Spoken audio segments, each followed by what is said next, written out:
தொடர்ந்து தமிழக மக்கள் தமிழிசைக்கு ஏமாற்றம் கொடுத்து கொண்டுதான் இருக்கிறாங்க. 2026 தமிழிசை அவர்கள் போட்டியிட்டால் ஏமாற்றம் தான் மிஞ்சும் சொல்லிட்டு அமைச்சர் சேகர் பாபு சொல்றாரு.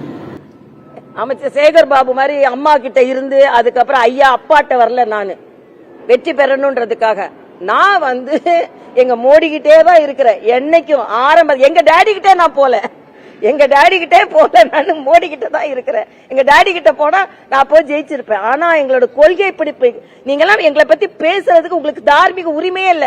அம்மா அம்மாண்டி அப்பா அப்பான்னு பின்னால போயிட்டு இருக்கீங்க. நாளைக்கு உதயா உதயா உதயான்னு போவீங்க, இனியா இனியா இனியான்னு போவீங்க. நாங்க அப்படி இல்லைங்க.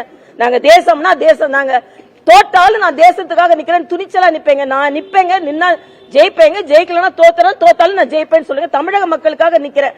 நான் இன்னைக்கு ஆளுநரா இருக்காம தெருல நின்னு ஓட்டு கேட்கறதே வெற்றி நான் நினைக்கிறேங்க. வெற்றி நான் நினைக்கிறேன்.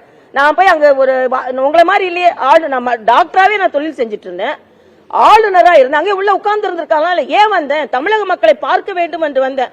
அதனால அண்ணன் சேகர் பாபுக்காக நான் வரல, என்னை சேர்த்துக் கொள்கின்ற மக்களுக்காக வந்திருக்கேன். 2026 நீங்களா நானான்னு பாத்துரலாம் நான் சொல்றேன். பாத்துரலாம். திருப்பரங்குன்றத்தில் நீ சிரித்தால் அங்கே திருப்பரங்குன்றத்தில் திருப்பங்கள் வரும்னு சொல்றேன். அதனால நிச்சயமாக மாற்றங்கள் வரும் என்பதை நான் தெரிவித்துக் கொள்கிறேன்.